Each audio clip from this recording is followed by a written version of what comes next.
Red Ray Gun Limited presents The Benji and Nick Show. Hello. Hello. Good morning. Good afternoon. Good evening. Good night. Good sir night. Good gravy. Good mustard. Good... Ness. Yeah, that's right. Loch Ness. Well, that was the Loch Ness game. It's not a game. And it's not about Loch Ness. But this is the Benji and Nick Show, your number one vintage television podcast in the known world. We don't know about the unknown world, but we know. We know. You know. Now then, what are we covering this week, Nick? Well, I should just say at this point that I'm not Benji. Oh, yes, and I'm not Nick. Now, just before we begin, I just thought I'd address something that people have been writing into the podcast about. Yes. You might not have seen this, Benji. You see, I was collecting the emails, collating them for this episode of the podcast. And then I need to open my emails this morning to see hundreds of emails have turned up in my inbox. Well, that's a good thing, surely. I mean, like normally maybe one or two. At least we're not going to be spoilt for choice. We've got like a backlog now. Yeah, but you don't know what's in them. Yeah, that's true. Okay, then. Do tell.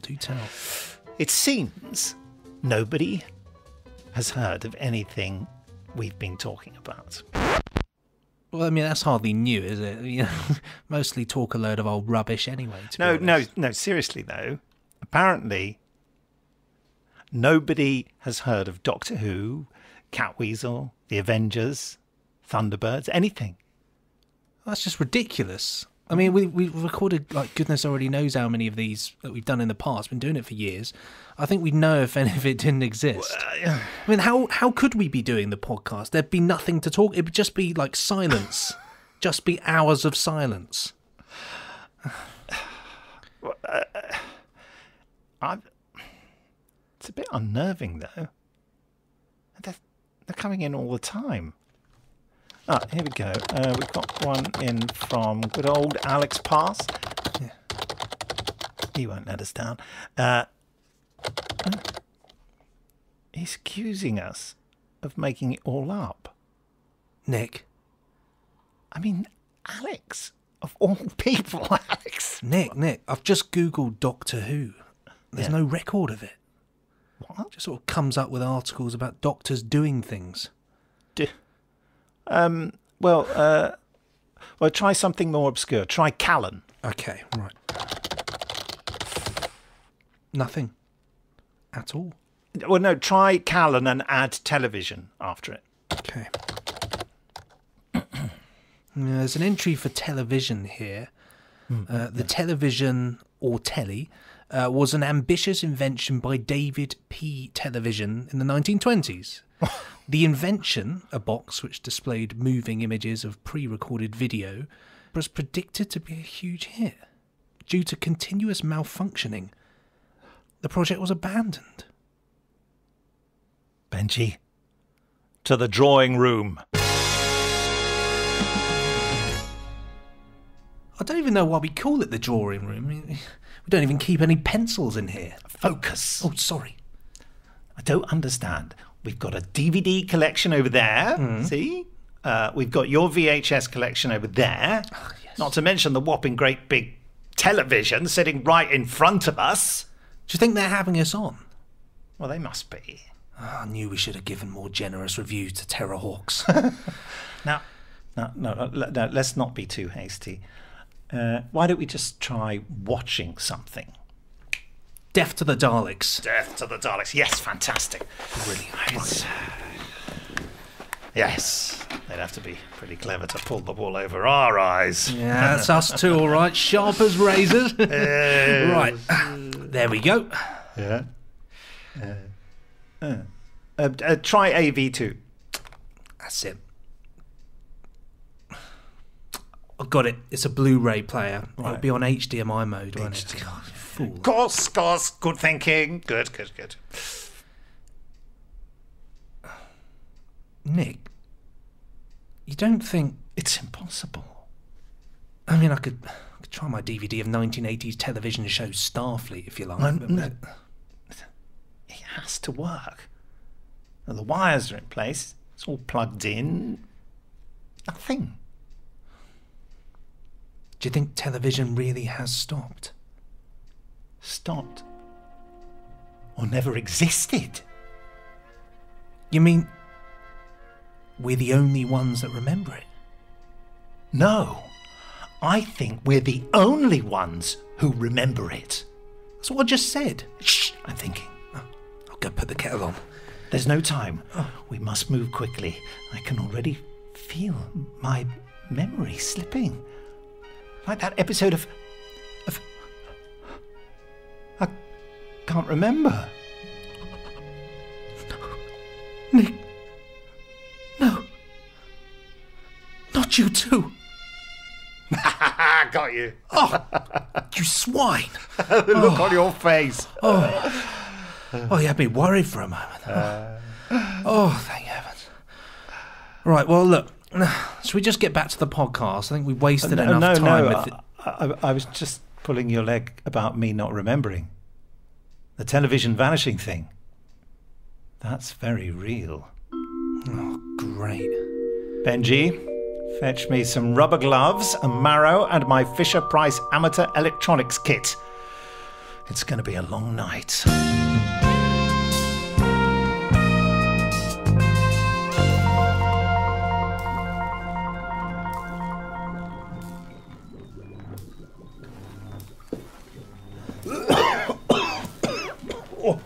Oh, he could have opened a window. That's a damn thing, it's so smoky in here. Patience, Benji. There. That should do it. What on earth are you doing anyway? I would have thought it was obvious. Yeah, sorry. What you are looking at are 6 hydrocoptic marsal veins fitted to the ambifacient lunar wane shaft. This helps effectively prevent side fumbling. Now, the main winding of the lotus odeltoid was placed in panodermic symbioloid slot, something like that. Anyway, that way, every 7th conductor is connected by a non-reversible tremie pipe, which joins up with the differential girdle spring. See? Good Lord, it's almost like you know what you're talking about. Almost. Just I've plugged this box into the telly, basically. Right, okay. Now, if everyone has forgotten what television is, then there must be something wrong with the telly. So, it's simple. All we have to do is go inside the telly and sort out the problem. Genius! Genius! See? Yes. I didn't play Sherlock Holmes all these years for nothing. No, you got paid to do it, didn't you? That's beside the point. Now then, take this wire and stand next to me. Right. Have you done so? Yep, Yes. I'm here. Oh, you've done so. Oh, now before I forget, You've not forgotten, have you? we don't want to vanish without a trace. There. You sure about this? Well, it's either this, or we'll have to find another hobby. You don't mean? Knitting, yes. Let's get out of here.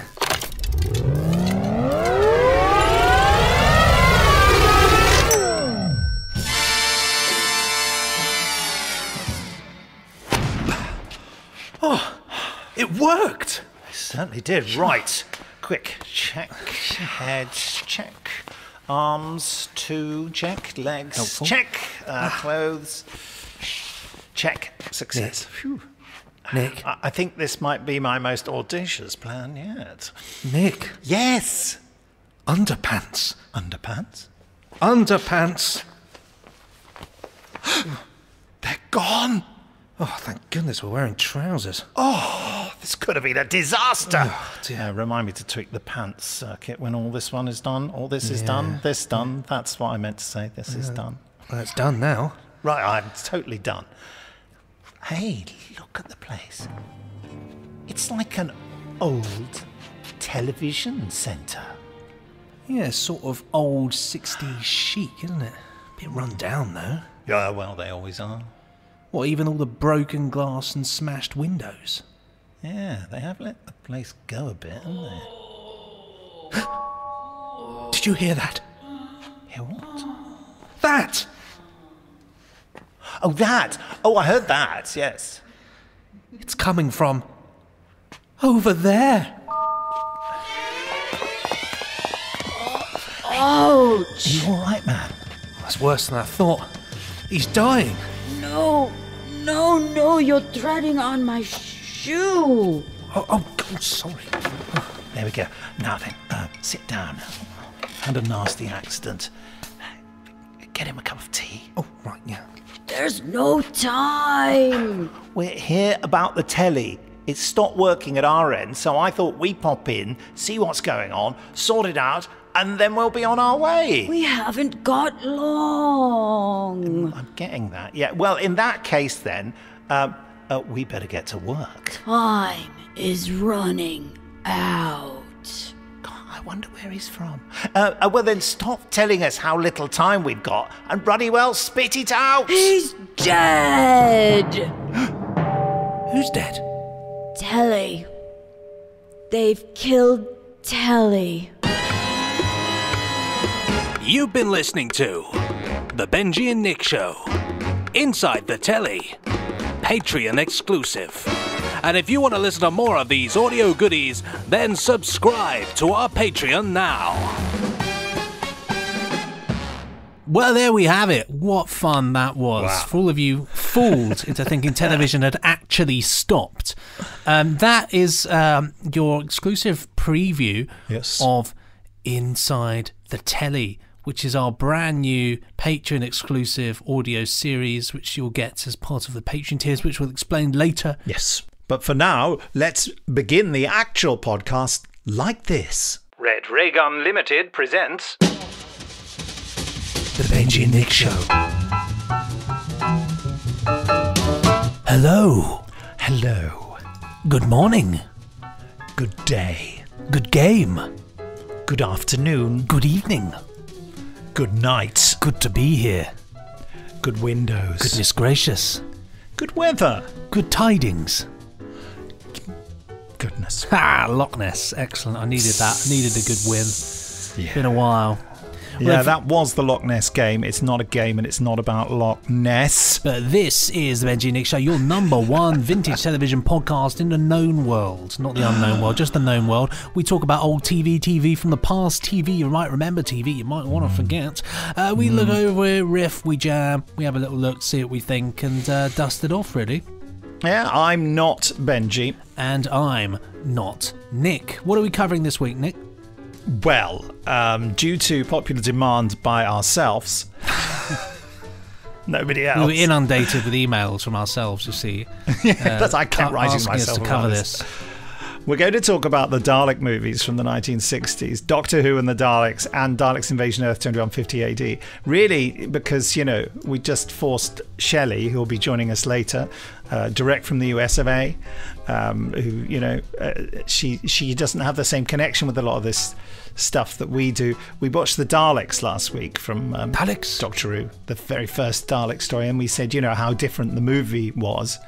And then we decided that, and she'd never seen the movies, so we wanted her to have a look at them. I don't know whether she'll have watched Daleks Invasion Earth 2150 AD, but she certainly will have watched Doctor Who and the Daleks. Well, let us hope. Our dear friend Jamie Anderson may or may not be playing up later. What does that mean? Paying up. Turning He's not paying up the later. goods, is he? He's got a car to take him for MOT. What does MOT stand for, Benji? Ministry of Transport. There we go. It's a There we go. certificate of roadworthiness in the UK. Certainly is. You can't drive without one. Cars. Yeah. If you're selling a car, always good to get it MOT'd so that you can use it as a selling point, I suppose. Should have said no MOT. But you can. So it's MOT. It's fully, you know what they say? Oh yeah, she's a right little goer. This one. No, lovely car. Great. Used to be owned by a vicar's daughter, so obviously, you know, runs like a gym. Fully MOT'd for next year and a half, so you'll be fine.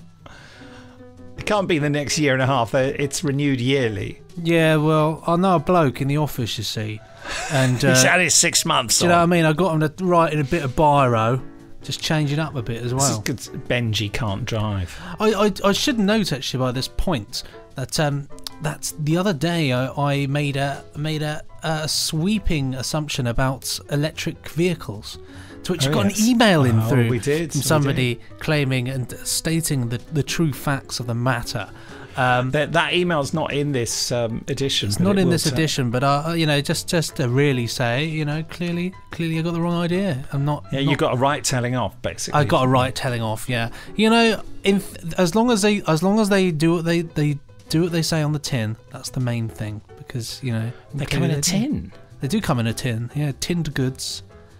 I personally think we should get rid of cars altogether and go back to horse and carriage. Much more fun. Bit bumpy.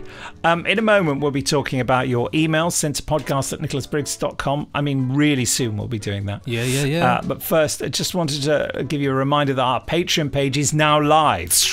We'll be talking about it in more detail later with Shelley. But actually, it isn't live as we're recording this, but we hope to goodness that it will be live by the time you're listening to this. Definitely, that's our goal, and I'm sure it should all be fine. Fingers crossed. Lots of goodies. We'll talk about that in a bit anyway. Should we get on the emails? Yes. So, shall I read this? Go for it, my man. Okay, what was it? The film was better, this subject is called. It was sent on the 10th of November in the year 0811.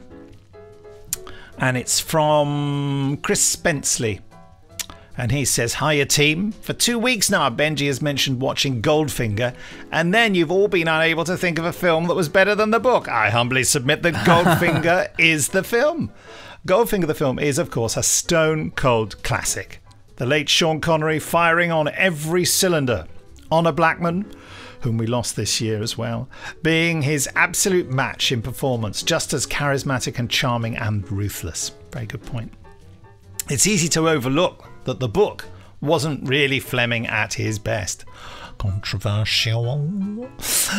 The bit in the film where Bond mocks the idea of Goldfinger having time to rob Fort Knox after breaking in came directly from contemporary criticism of the novel. And the workaround of adjusting Goldfinger's plan to instead irradiate the gold adds a lot of tension with the bomb to the final act that simply isn't there in the novel. The film even takes the time to justify why Pussy Galore defects, albeit in an intensely problematic scene as viewed from 2020. We won't go into that. The novel, on the other hand, gives nothing other than a vague sense that Fleming had painted himself into a corner. Hope all is safe and well. And don't forget to leave a bare spot at the base of the spine to allow the skin to breathe. Do you know what that's a reference to? I do indeed. The painting of the Golden Girl. And that's all rubbish as well. That business that you can suffocate someone by painting them with gold. Fleming just made that up. It's rubbish. Yes. Kind regards, Chris Spenceley. Sent from a transmitting device in the pocket of a dead mobster en route to the crusher. That's I can't go as high pitch as that, but that's the noise. Bit of, no, see, those types of emails are what this podcast is all about, really, isn't it? Facts like that, the absolute facts that come straight from the email. I think you've hit the nail on the head if that is indeed the case. The Ian Fleming novels are brilliant. I've never quite gelled with them in the same way as I have my love for the movies, but I think it's because they're very distinctly different types of Bond. Although I think I've mentioned this before, when I was probably about 16, I read the Bond books, all of them. A lot of them. A lot of them, not all of them. Because I think they're ones like short stories and all sorts that you can go into. I've never read one. Never. They're interesting. A bit old-fashioned, but interesting. But one of the things I picked up is that he wears Floris and Bloom. Is it number 95 or something? It's a particular type of aftershave. Oh, right. And so I bought it. Is it real? It's real. Oh, we don't. And it's quite expensive, and I bought it. I can't remember. I'll have to find out now. Floris Bond after... Sorry, I'm hitting the microphone. It's Floris and Bloom 89, number 89. Anyway, so I thought, oh great, I'll wear that. All the girls will find me dead sexy, real masculine, nice Bond scent. They do anyway, Benji. Well, they're only human. But of course I put it on. I thought, this is great, and it just smelt like old men. Like it's just like that, that sandal. Like me, you mean? That sandalwood smell. Do you know the one I mean? Yeah, like yeah, that kind of very. And that was not what you were looking for. Well, it wasn't. I was quite shocked. You know, you think James Bond. I just didn't imagine Sean Connery walk into a room smelling like sandalwood and bits of old walking stick. But there we go. So I saved the Florissant Bloom for only a rare occasion. I want you, when we finally, are in the same room together, Benji, I want you to be wearing that. I haven't got it anymore. I'll have to re-buy it for you. Oh yeah, it's like £95 for a fluid ounce. I've got it here. How much is it? It's £55 a bottle now, which is. I mean, that's pretty average, isn't it, for an aftershave? I don't ever buy stuff like that. I remember being at an American convention and. One of the organisers, she said to me, and by the way, I love your scent. And I thought, that's a bit personal. And I said, I'm not wearing any. And she went, oh. I said, I put a bit of Nivea face cream on. I don't know did they have Nivea in America? We must ask. Nivea is a pretty European brand, isn't it? I don't know if it's American. Nivea, US. I said, it's just, it's nothing. It was just a bit of moisturiser because I'd had a shave. Is Nivea available in the USA? Yes, from Nivea USA. No, well, Nivea, that's what a revelation. But it's German, from Hamburg. So, created by Paul Karl Beiersdorf. And his name's not Nivea. That's very disappointing. Yeah, it's a bit disappointing that. I always wear. I love aftershave. I wear aftershave even if I'm not going out. If I'm just in the studio. You like that sting, do you? Tingle. I like the. I like having a scent. Makes me feel good. Makes me feel clean. And the best thing as well even is when you're not. If people are walking around, next time you go into Boots, go in there, Chanel, Bleu de Chanel. That's what I smell like. Okay. You go in there. That's what I mostly Benji. smell like. That's beer, curry. Don't go into too much detail. We'll all be slightly sick. I used to use aftershave balm. Oh yeah, the balm's good. The balm's good. Yeah, I'm a bit balmy. He's a bit balm. I've got the funniest one I've got is I've got some old. I've got Brute, and I've also got. Oh no, not Brute. I've also got Old Spice that I wear for my 70s parties. Well, I've worn both those scents without irony. Did you wear Blue Stratos as well? Yes. My dad gave me some Blue Stratos. So funny. I love them. That'll come back. They'll come back in a few years. I always felt that Old Spice smells a little bit like Coca-Cola. The funniest thing is, I love the little white, pottery thing it used to come in. Yeah, it almost looks like it could be used for vinegar. Yeah. Do you know what I mean? But the funniest thing is, last time I wore that for a 70s do party, all the women there said it smelled really nice. I was quite shocked. I thought I'll put this on sort of in an ironic way, like it's meant to be slightly slightly rubbish. But what can we say? Well, it's just you. I mean, I think there's a thing. Is there not? Am I making this up? That the way our natural chemicals react with a scent means a lot of them smell completely different on different people. It's very, very true. Except for Brute, which smells disgusting on anyone. Yes, and Floris 89. The great smell of Brute, splash it all over. Do you know that? Does that mean anything to you? Henry Cooper, splash it all over. Always like that in the films, don't they? They always. But you've heard him say. I've heard him say that. Cooper? Yes, I have. Checking, Splash it all over. I'm yet to find some old thing that you haven't heard of, even though you're far too young to know about Henry Cooper, to be quite frank. The problem is YouTube is the tool of the gods, isn't it? You can just get lost down these. There's a great bloke on eBay, and you can buy these DVDs of old adverts from every 60s, 70s, 80s, and it is like, it's not just like, it's somebody he's clearly taped them over the years, or an archivist or whatever, but it's some great quality. But the DVD it's literally hours and hours of adverts. It's just non-stop. All the things that I try to avoid.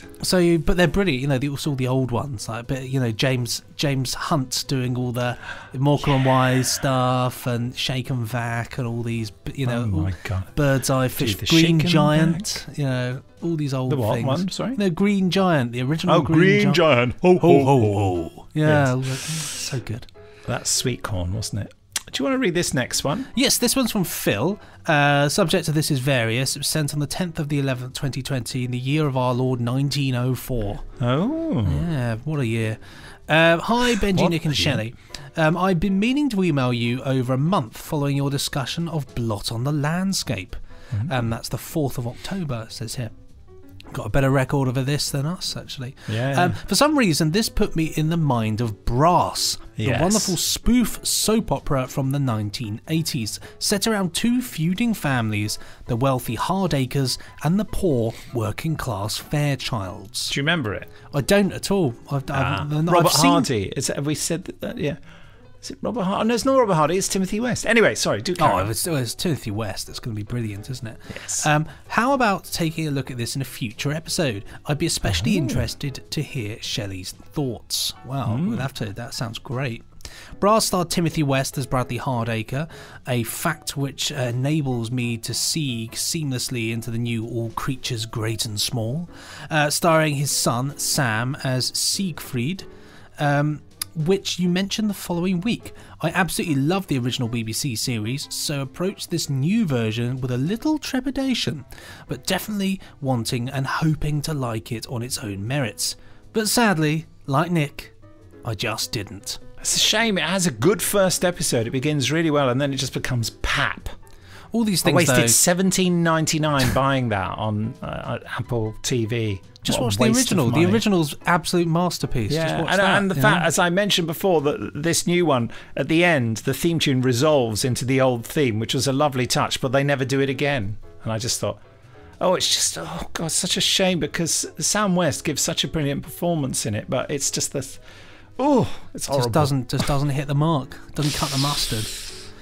Without going into tedious and unnecessary detail, my main issue was that it just didn't feel at all authentic to the period in which it's set.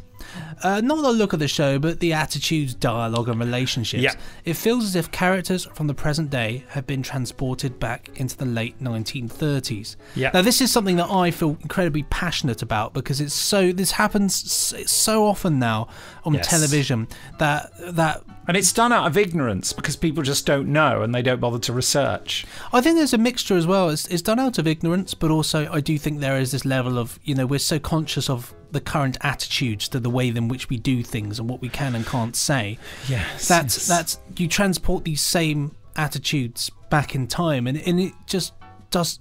Even though the attitudes are absolutely right, they don't quite fit into that world. It's a very odd and interesting thing. But yeah, no, it's funny, isn't it? I mean, it's things like Life on Mars. I think it was Life on Mars, one of the last times I think it was done to perfection. Yeah, and you watch that now and you kind of cringe and think, God, they'd never show this live on television anymore, would they? Absolutely. There's so many. I mean, they're lampooning sexism and racism, but they do present it as it would have been in those days. But it just, yeah. And although it's dreadful, I actually feel that it does have its benefits in the sense that you watch it and you feel incredibly grateful that things actually have moved forward. Exactly. And you but think, the trouble is, people don't have any irony or context anymore today, do they?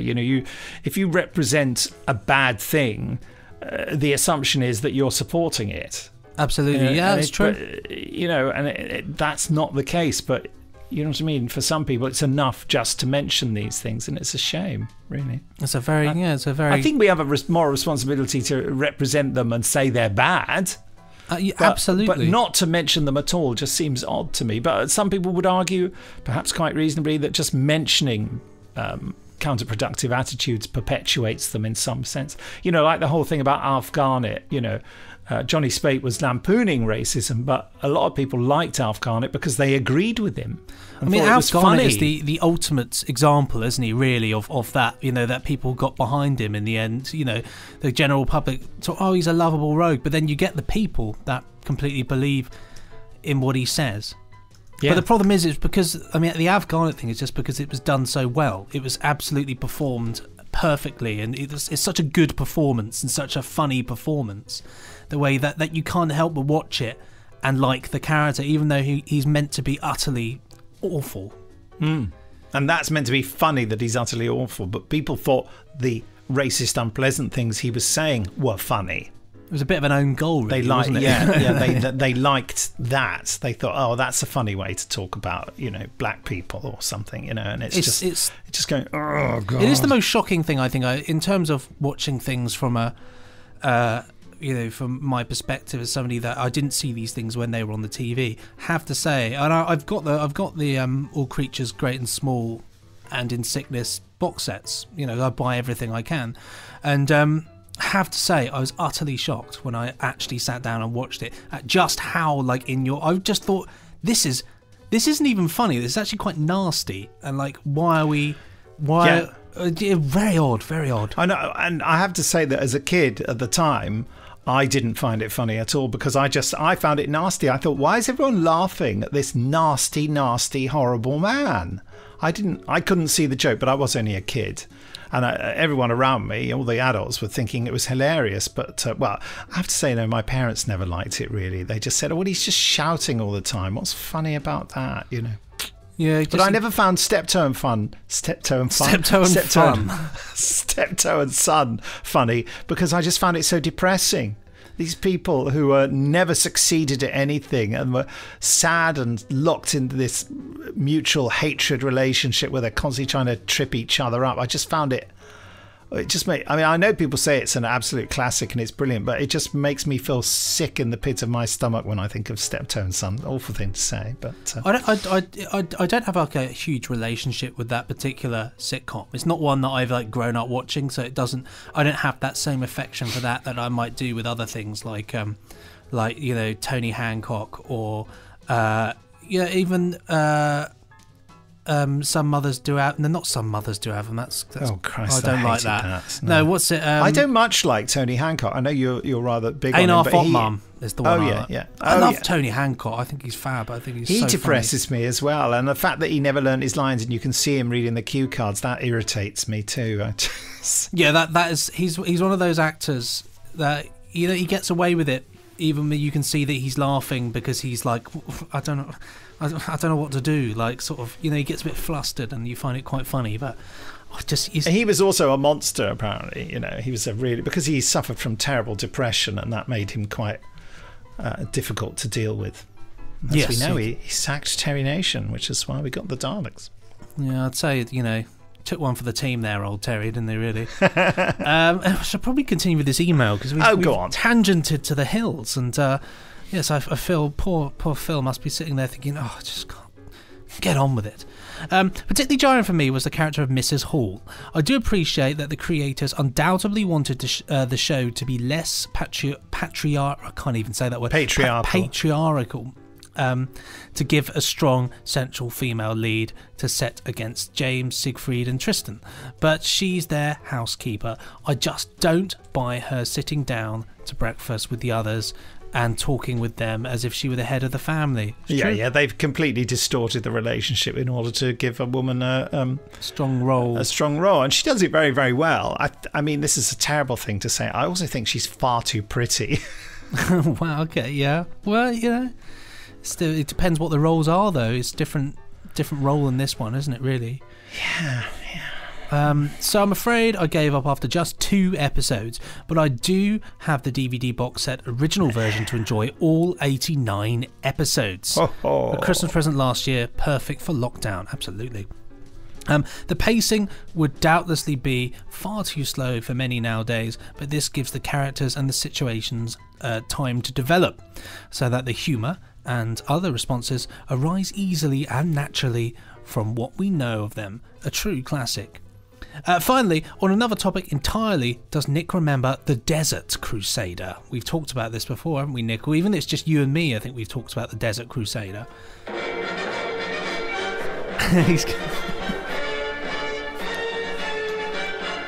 Such a great theme tune, isn't it? He's a cracker. It says it's like the flashing blade, but yeah, no, we have talked about it. The trouble is the English dubbed versions are not available anywhere. It's all over YouTube, but it's only in the original French. It's difficult, isn't it? It's like it's funny how some things don't get the full. That's surely one for network to release. Yeah, I would have thought so. Yeah, I should talk to Tim Beddoes about that. It's like The Devil's Crown. You can only get that in France. You can't get that over here. Wow. And the only reason that we've got the versions of The Devil's Crown is because somebody had the audio recordings and put it over the DVD version of the French dubbed one. Really? Yep. Good Lord. Now, look, what's not to love about this? Of course, I think it's probably terrible. But, I mean, I spoke about it at length. I wish we could remember which podcast. I did a bit of research. Yeah, it was like a full-on segment, wasn't it, that we went into this? But I don't think it went into the title of the podcast. I just thought, no matter what happens, I'm playing that theme tune in full. Thank you very much. Utterly superb. And it's composed by someone who actually went on to do the music for, or had previously done, I'm not sure which way around it goes. Perhaps goes on to do the music for A Man for All Seasons, I think. Anyway, there you go. Pretty good, claim to fame there. It just says it was another one of those dubs children's series such as Better Remember the Flashing Blade, and like the Flashing Blade, it had a very stirring theme tune, which we've just talked about. Did you ever hear the Flashing Blade? Oh, no, the Flashing Blade's a classic, isn't it, really? Yeah. Very much enjoying the show each Sunday. Thank you. Best wishes, Phil. Best wishes to you too. Now, this is very out of date, this one. It's called Happy Birthday, Benji. And it was sent on the 11th in the year 1449. From the past. Steve Craddock. I have a note that it's Benji's birthday today. So many happy returns, Mr. Clifford. I hope you have a great day and keep up the good work. Best wishes, Steve. Thank you ever so much. You had a good day, didn't you? I did have a great day, yeah. And really, despite being in lockdown, it was very restful and sort of chilled out, really. Just enjoyed myself, I've got this funky little thing here which I can control all my soundy bits and bobs with that nobody can see.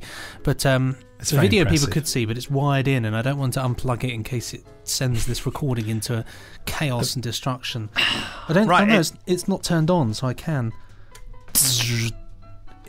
You're going to show us for anyone who's on Patreon and is watching. Look at that. It's a proper beastie. Got a little metal slider, and it's all very good, very fancy and nice. Swift. Nice. Yeah. So I'll do this other email as well because that one was almost literally one line. This is called Space 1999 and Other Things, sent on the 15th of November in the year 1318. God, they're very all from the past at the moment, aren't they? Real, getting further and further back. This is from our old friend Matt Mayhew. He says, Benji and Nick and maybe Shelley. She's not here yet. She's waiting in the wings thinking, why are they taking so long? Well, we're taking so long because we're reading out your email, Matt. Hope you are doing well? ? Yes. During the recent Welsh firebreak lockdown, I started watching Space 1999 for the first time, and I don't know why I haven't watched it earlier. As the earliest non-Doctor Who sci-fi I've watched, it is still gripping today. Even if some of the science is a bit ropey. It is, yes. And there are some topics which are still being talked about today. I'm watching it in production order, which apparently isn't the best order to watch it in, and enjoying the character development regardless. I wonder if someone has worked out how many Eagles were destroyed across the series. No, they haven't. Yet they still have some left, as there seems to be a large supply of them on Moonbase Alpha. Yeah, doing the Big Finish Space 1999, we had big discussions about how many Eagles. I said, seriously, we're on a hiding to nothing if we do that. Andrew Smith was saying, well, how many Eagles are there to start with? And I was thinking, oh, please, let's not get into this. Maybe they make extra ones. Maybe this is a question I should ask Jamie, but has it ever been explained why Professor Bergman doesn't have a section colour on his uniform? Well, he does on the cover of the next Big Finish Space 1999 release. Anyway, surely he would either have a yellow stripe like Sandra or a rust stripe like Carno. I mean, bizarrely, we've given him a purple stripe. Also, have you considered having Juliet Landau guest star in the Big Finish version of Space 1999 as a nod to both her parents being in the original? Well, I did talk about that, but Jason Haig-Ellery was going to sort it out, but nothing ever happened. Given that she has previously worked as Romana 3 for Big Finish, I'm hopeful she would be happy to work on an episode or two, or maybe that could happen in the future. I've also got round to getting a BritBox subscription so I can get round to watching some of the other shows you have reviewed over the years. I already have shows like The Prisoner, Sapphire and Steel have been assigned, and The Avengers lined up, although trying to work out why the Kathy Gale series aren't on BritBox. Well, I think that's because they're not in colour. Yeah, maybe. They're quite... They do make some odd choices, I find, BritBox, with kind of what they put up and how much of it and where they put it, You're a bit odd, BritBox. Yeah, odd. sort it out. And whilst you're at it, get us involved and get us doing some things for you. Yes, it's never going to happen. No. On a side note, referring to a conversation about films being worse than the book, it might be worth watching this video one. What one? What? Explaining why we often think of this. Maybe the link has vanished. Yeah, the link's vanished. Splink. To summarise the discussion, it's a case of only looking at a subset of the data. There is in fact no correlation between how good a book is and how good the film is, but we tend to only look at a subset of those films who were adapted from good books or those films which are good. The combination of the two is that we perceive a small amount of good films made from not very good books whose average rating is higher than a much larger set of films which are adapted from good books. These have a lower average score because there is a wider set of ratings. Has this turned into a maths lesson? And if a book is really bad, then a film will never be adapted from it. Yeah, that's true. That is actually a very good point. It is true. Probably a longer explanation than necessary. I would agree, longer than necessary. But I'm a statistician by profession. I knew it. And like looking at these oddities in data. Oh, fair enough. My apologies for a longer email this week. That's right, Matt. Good fun. I look forward to hearing your views on the Daleks, well, which has already happened. And hopefully I can make some time to watch it beforehand as well. But there you go. You see, I would explain, Matt, that we kind of live in the past stroke the future because we're getting a week ahead with our podcast so that our Patreon friends can get early access. So we're actually a week ahead of real time. Anyway, thanks, says Matt. Right, I'm going to invite Shelley Dean.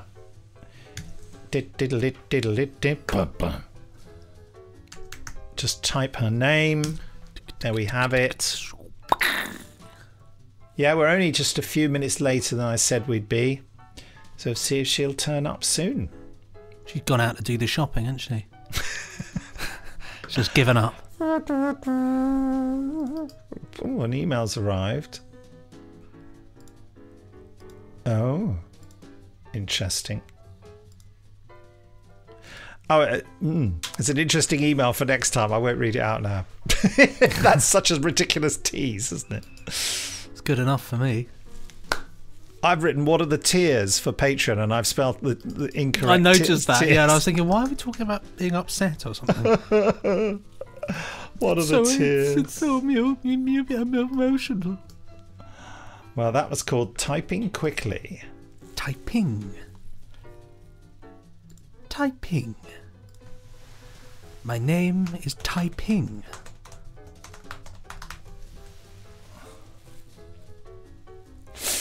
She's just messaged and said, how much is a bit late? 15 minutes, 30, only because I can do something else while I'm waiting. That's what she's doing, something else, isn't she? I've said, I have just invited you. I mean, it's very difficult to govern, isn't it? How much time this takes. Well, because there's no... Maybe we set the live clock, and just deal with it. But, there are tangents. We're all about the tangents, We're all about, Benji. that's what makes us us. Us. We don't want to not be us. That's a plot for Inside the Telly. Oh, We're not yeah. us. We can't not be us. Well, I'm him and he is me and we are all together. Welcome, Right. Shelley. Good morning, boys. Before we talk about Doctor Who and the Daleks and Daleks Invasion Earth 2150 AD. Just the one, not the second one. Ah. You didn't do the second one. No, you said the first one. We did, and then we said Daleks Invasion of Earth 21. I did say earlier on that you might not have watched that. Okay, fair enough. Yeah, no, I only watched the first one. Yes, okay. Okay, you'll have to do... Yeah. Yeah. I somehow thought that you weren't getting that when we were saying that to you. And the second one, and you were going, oh, yeah, I'm Doctor Who and the Daleks. Yeah, completely and the second one, no, I've written Doctor Who and the Daleks. Because you guys were talking about it and saying we do how that a lot. you're bonded over the fact that you went and watched it and it made you feel better, and Benji knew that you were the love of his life at that moment. Yeah, so that was true. that was the conversation that I got from that. But in my defense, I have been very sick, so my brain. Okay, well, my brain I think that's doesn't work. allowable then.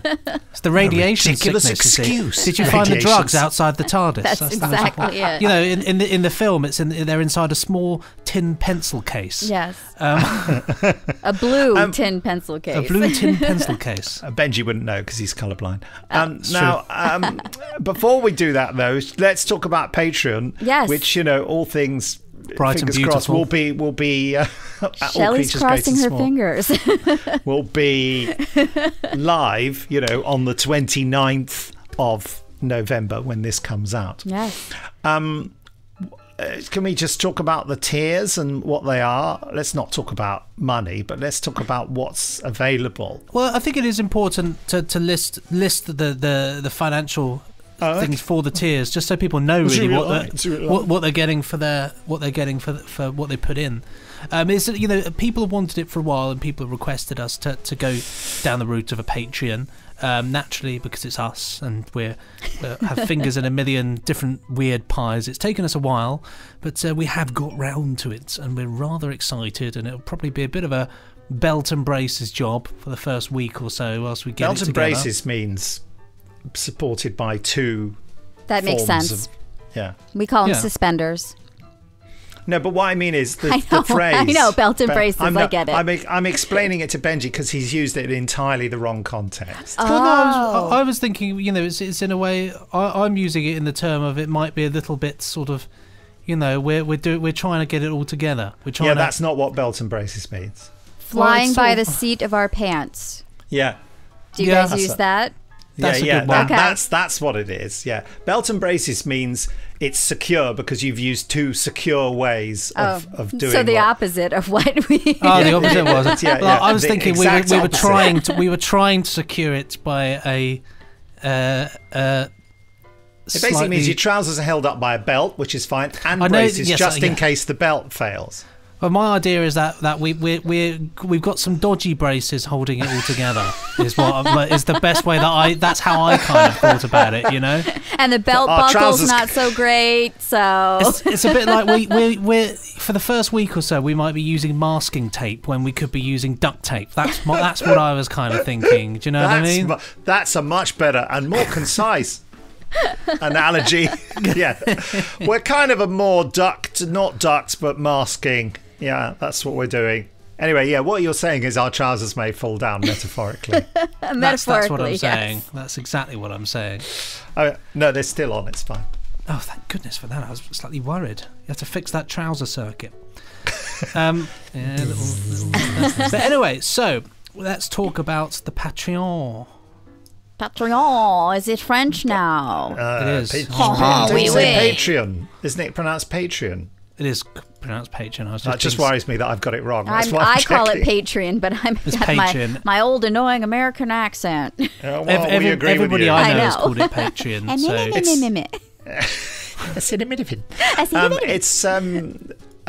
It's an American thing anyway, so we should say it the American way, shouldn't we? Okay, go on. Okay. What's in it then? Who's going? Am I going? Let me. I just went to log in and it says, please verify this device. How do you find it? You go to Patreon. You go to patreon.com. Patreon.com and you search Benji and Nick Show, and it should take you to our page. If you've got your belt and braces If your belt and braces are all working correctly, all the belt is put through all the loops and the braces are actually attached, then just attach the braces to the belt, but don't attach the belt to your trousers, and then you just end up with a belt around your nose. Yeah, that would not be wise, would it? Oh boy. So I'm gonna. I'm sorry to be pedantic, by the way. I hope I haven't offended anyone. All right, so I've got it open since Benji can't get in because of the annoying. Because you have a new computer, so I can't get in on my new Mac laptop either. So, which is why I'm turning this way. So we've got the very first tier, which is going to be, and we're saying the money, right? You're saying all of it, yeah. Yep. Okay, so the first tier that we're offering is the £1 a month. It will cost you £1 a month. And Good morning, isn't it? That is called the Good Morning tier. Good morning. And with that tier, you will be getting exclusive access to the patrons-only Discord chat room. Fanfare, insert music there. And that obviously kind of is what it is. It's a Discord chat room that all of you that are going to be patrons of our fabulous Patreon site will be able to go in and chat with each other, and sometimes we'll be in there, sometimes we won't. But yeah, it's a private room for everybody who is a part of the team, I guess, as what we shall refer to them as. That's Absolutely. good. I like that. And then also in that tier, you'll be getting a personalized email to say thank you for your support, because Typing it now. Obviously a it's very special to us that you guys want to be a part of this, and we all know during these times money's a little tight. Sometimes we get it. £1, that's it. And I think that's $1.50 for Americans. I believe that's about See, this how is why we got Shelley here. She not only can she do everything because she's fab, she can also convert currency in her mind. In my mind, I'm just so insane. quick. It just doesn't come out of her mouth so quickly. Yeah. So that's the £1. Oh, and then also, here's the super extra fun part of the very first tier that we are offering, and that is the TV dinners. Yeah, baby. What are TV dinners, you might be asking yourself? Let me tell you. They are audios that the three of us are talking about recipes. We are going through recipes, and that is exactly what it sounds like. It's one of us at a time saying something that we have cooked and that we want to share with you, and we talk you through how to prepare it. And we will also be doing putting up on the Patreon or on the Discord, not sure how we're working that out yet, a written version of the recipe, so you don't have to sit there with a pen and paper writing it down as we're trying to As we ramble talk. and argue and interrupt each other, yes. Some of you that are fairly new to the podcast might not know that the link that Cookery has to this particular podcast, but it goes back to our roots, doesn't it, Nick? Right from the first segment actually is in the Benji and Nick show history, as you saying that you're having some soup. Onion soup that I'd made, yeah. And of course we've had various other things, from the curry soup cooking escapade. It wasn't meant to be soup. It was, it's featured highly in there. And before lockdown, we were going to do another gathering where we were going to have some live food being cooked. But of course, it wasn't meant to be. But so that's something rather exciting. You can dine virtually whilst listening to us. Live food being cooked sounds quite disturbing. Stick it in the pot. Be quiet, Phil. You named him Phil. Fill the pot. Fill the pot. Okay, so with Phil. That's and then so that'll be once a week. We'll do a recipe, and then the fourth week, it's going to be us talking about our favorite meal of the week. So that's nice. That's what TV dinners entails, and so those are the good to be reminded of that. Yes. So those scratch, write that one down. So that's the first tier, which is the Good Morning tier, and you will start to sense the theme of what we've named our tiers with the next one. This is the £5 a tier, £5 a month tier. Easy for me to say. We are calling that Good Afternoon. See what we're doing there? Yeah. See what we're doing there. So, £5! So with that tier, we are going to get everything that is in the previous tier. See?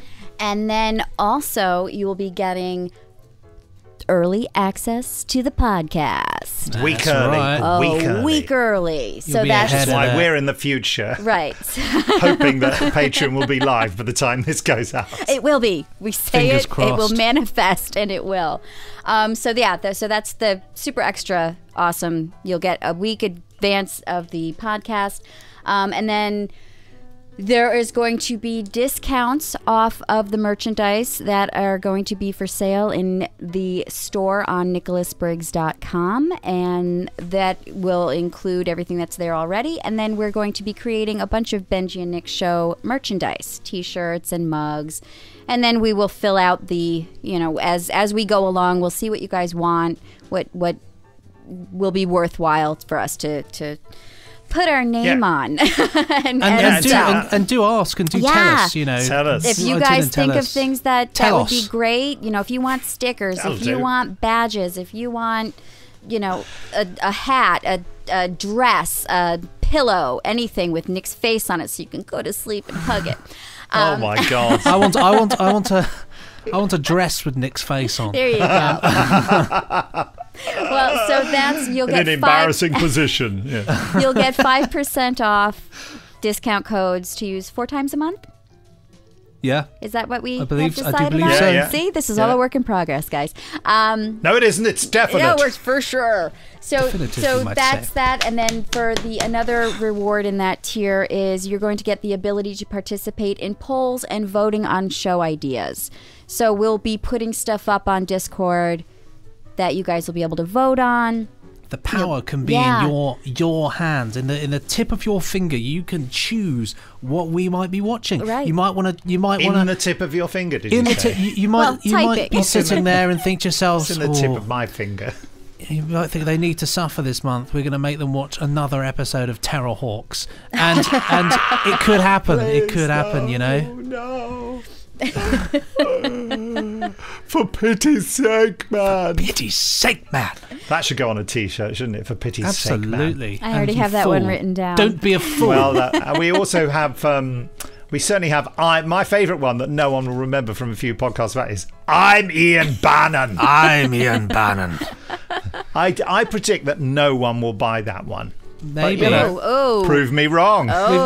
We've got that's how we time can take works, a poll on that, whether or not will anybody buy Ian Bannon? That's how time works. How did That's How Time Works come Jamie. about? Jamie. We were talking about, I don't even know what we were talking about, and he came out with a really snarky comment of, well, that's how time works. Because I was going, was that after the thing that happened before? So in my usual intellectual way. Trying to work out the bleeding obvious. Yeah.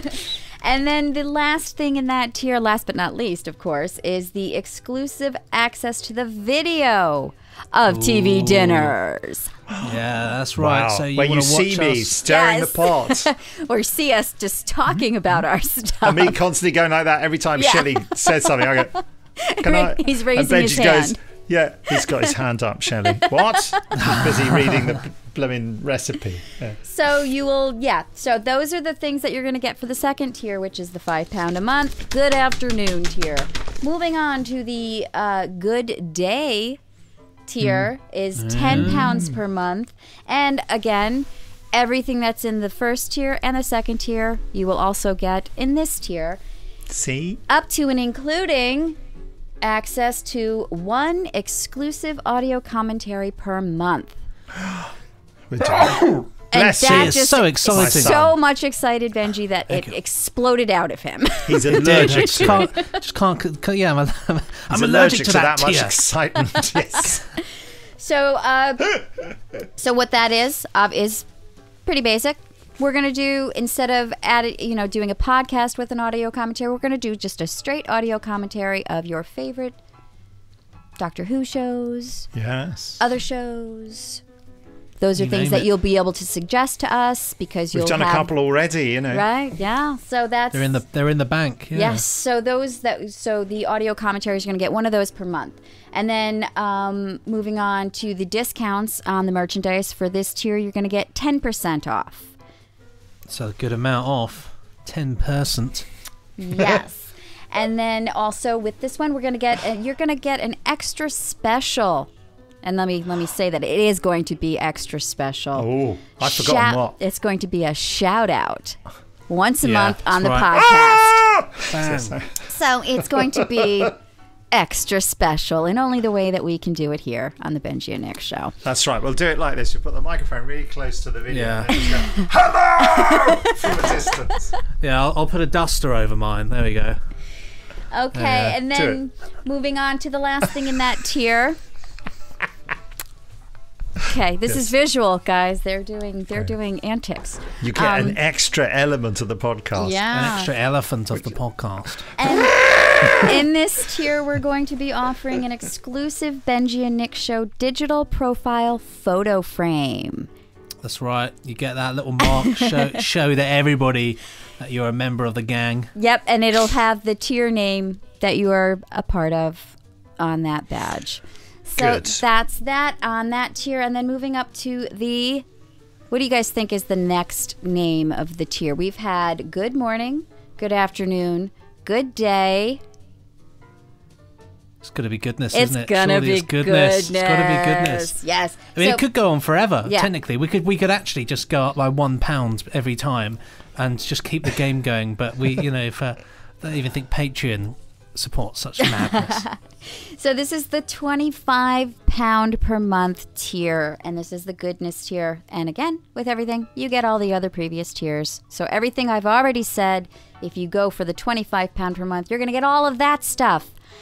But wait, there's more. You're also going to get, I sound like a game show presenter now.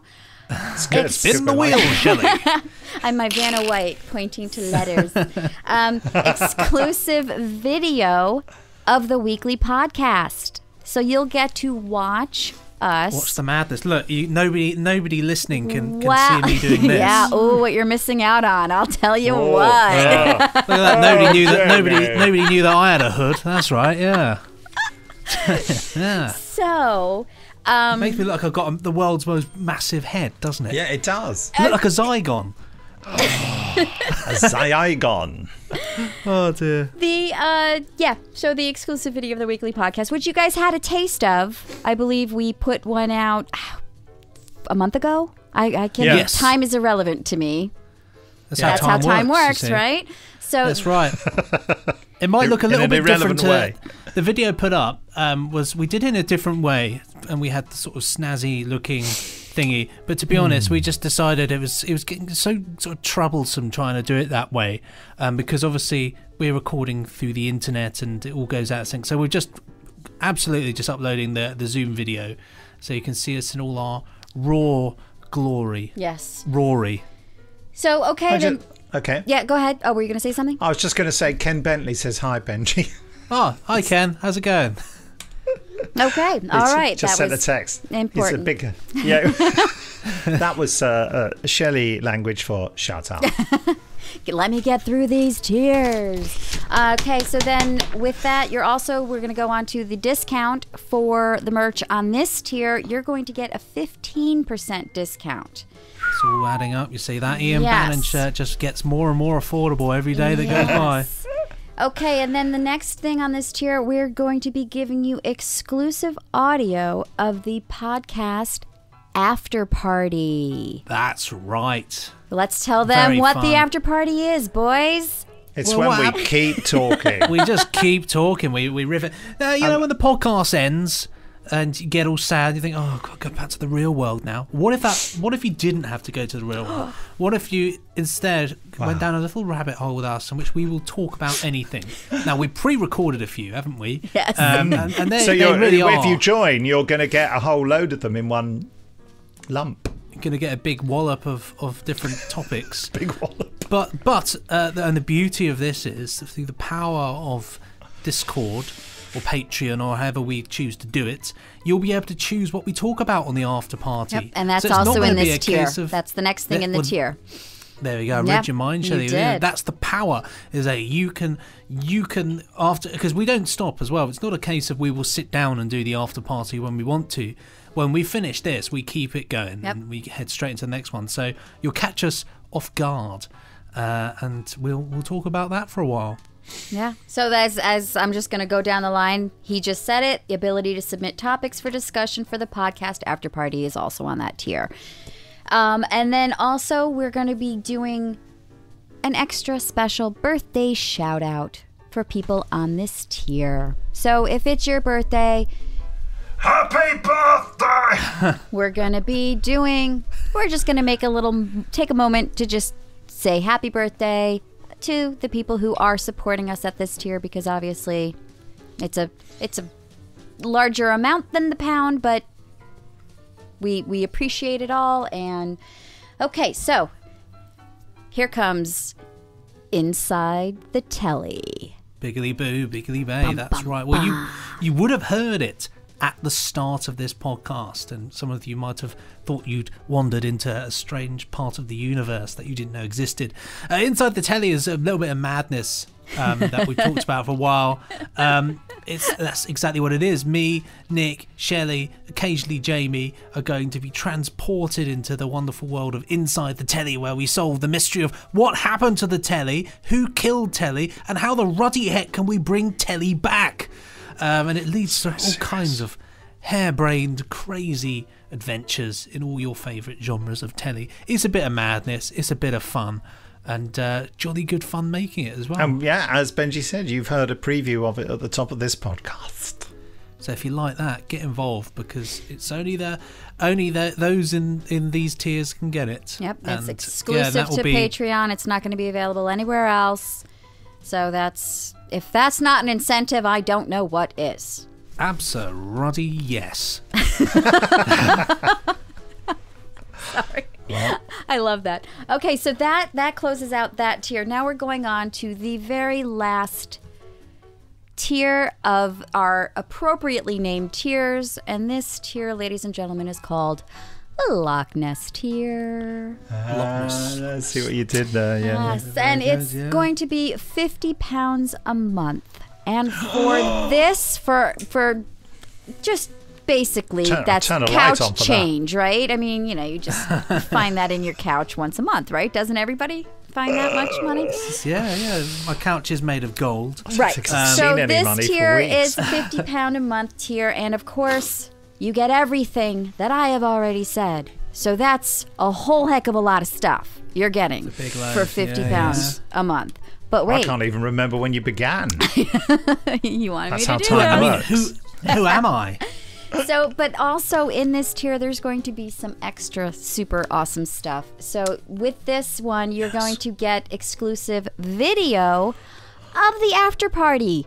What? Yes. Yeah, you get to see us chin-wagging, doing all that and going talking. on tangents that are just, we start with one topic and we end up in the south of France with something completely, totally different. So, I'd like that. Yes. So then also on that, you're going to get access to a once-a-month video chat with Benji and Nick, and maybe Shelley, and maybe Jamie. Sometimes. Who knows? You know, come talk to us. Right, we'll be there. We'll be there. We'll figure out the details, and once that starts happening, that will be more fully explained. But it is what it is. It's a video chat. You'll get to sit and chat with the gang. And then we're going to be doing Loch Ness Live. Yeah, what is Loch Ness Live, guys? Well, it's as simple as it sounds, really, isn't it? It's the official Loch Ness game, in which you can not only play the Loch Ness game with us, try and catch us out, but we're going to work out a way for you to play each other if possible. Might even start an official league. Who knows? Maybe that could be fun. Can the official yearly Loch Ness Championship, and the winner will receive one of those. It's like a trophy, but it has to be the really little, slightly embarrassingly small trophy. Yeah. Might be easier just to get a big one. Probably. Maybe so. But yeah, maybe we will launch the official Loch Ness Championships. And perhaps we'll have a timer, so it's maybe we'll work out a way so it doesn't last forever. Right. Because I'm sure there is a way of somebody learning all the. We'll work out an official strategy and get it out there. Yes, and then the last thing on this tier is you're going to be getting once every 4 months, as long as you're a subscriber to this tier for 2 consecutive months, you're going to get a piece of exclusive Benji and Nick Show Patreon merchandise. Don't know what it is yet. It'll change every month. It'll be something new. Or every 4 months, sorry. And it will only be available to the people who are subscribing to this tier. It will not be available in the shop. So, exclusivo. That is all of the most amazing stuff you will get if you do subscribe. Whether you're £1 a month or a £50 a month, you're going to get definitely get above and beyond your money's worth. That is for sure. So. And there's Thank lots you, of other Shelley. things as well as that. Yeah, thank you, Shay. There's Yes. lots of other things as well. You know, there are plans. Well, there were plans certainly. And back to you, do Benji some and Nick. form of live event. Whether I think Benji's obviously still the- talking. Oh, is he? Yes. I am still here. Yes, hello. I am here in the helicopter above the palace, where I do believe the vicar is about to come out on the donkey. Yes. This is it. No, we do have, a couple of thoughts about possibly doing something live in the future. Yes. But obviously, Yes. Pandemics made that difficult. But it's certainly something that we would love to do. We would love to do, do one over in England, do one in America if we could. Over do all in sorts of England. things. Over England in a jumbo jet. We'll be in the Goodyear blimp. Perfect. I'd There do you that. go. With our faces Goodyear. on the side That of it. fits. Goodyear. Ah, That's a good one. Hey. Good, You get that one for free. Yes. There we go. And just a Rock quick and roll. preview of any ITC series. Well, Nick, just before we begin our discussion of Yes. the Doctor Dalek Who and movies, the Daleks. could you just do that sound effect of the dynamite that you did earlier with your mouth? It was very good. All right, okay. Superb. Piece of So good. burning dynamite being thrown. That was better. Oh, okay. So not the explosion of the dynamite, because when you say dynamite, most people tend to. No, the explosion, assume we can it's use a the proper sound explosion. effect. Once upon a time, I had to make the sound of a stick of dynamite being thrown, and I couldn't find anything, so I just did it with my mouth. The magic of telly. and Fascinating. Doctor Who and the Daleks. Speaking of Foley, there's my segue. Do you want to know how that works for me? Yeah. Making sound effects. The Foley artists on this movie made me want to throw my computer through the window. That's. They don't know what footsteps sound like, and I don't know if you've noticed, but I couldn't. It's all I could hear was the.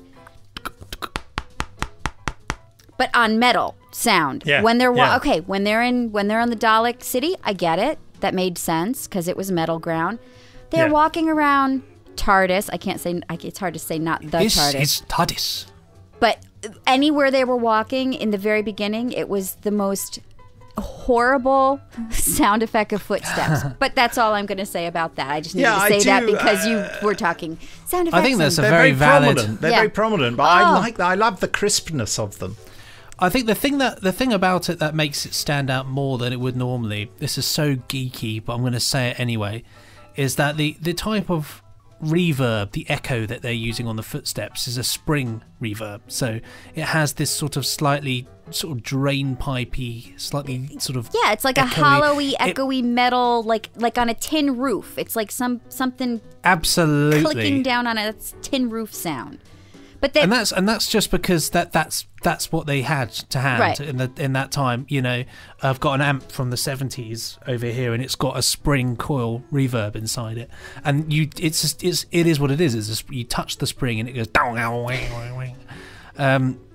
That was my interpretation of it. fantastic. Yeah, it does stand out a little bit. I will give you that Yeah. one, Shelley. That is yours to have. Yeah. So I'll start with just the way I tried to watch this movie was I tried to view it from the perspective of somebody who's not seen the TV show. But you just had seen the TV show. But the TV show, Those actual episodes, Yes. hadn't you? The Daleks. So it was difficult for me to make that separation. But I did try because I had no idea what to expect going into this. I thought it was going to be a movie adaptation of that episode. Yes. And Which I it was sort of is. Except the Doctor's not the Doctor. Susan and Barbara and Ian aren't Susan and Barbara and Ian in the sense that we know them to be. And the whole idea of what TARDIS, it's so hard to not say the TARDIS. TARDIS. It's what TARDIS is total. I mean, none of it. TARDIS. It was not Doctor Who.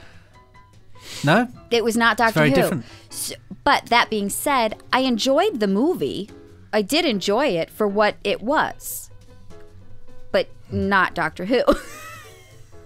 I like the fact that it's not Doctor Who. Yeah. And I, for one, would dare I say it, I would welcome more stories from the realms of Dr. D.R. Who. Right. Doctor Who. And I'm assuming Susan Who and Barbara Who. Yeah, that's right. Incredible, isn't it? Susan Who. Yeah. Well, if that's their if it's his surname, then I know. they're his I'm just going to go with the assumption that it's his son's daughters, and their last name is also Who. Yeah. Yes, it doesn't make sense.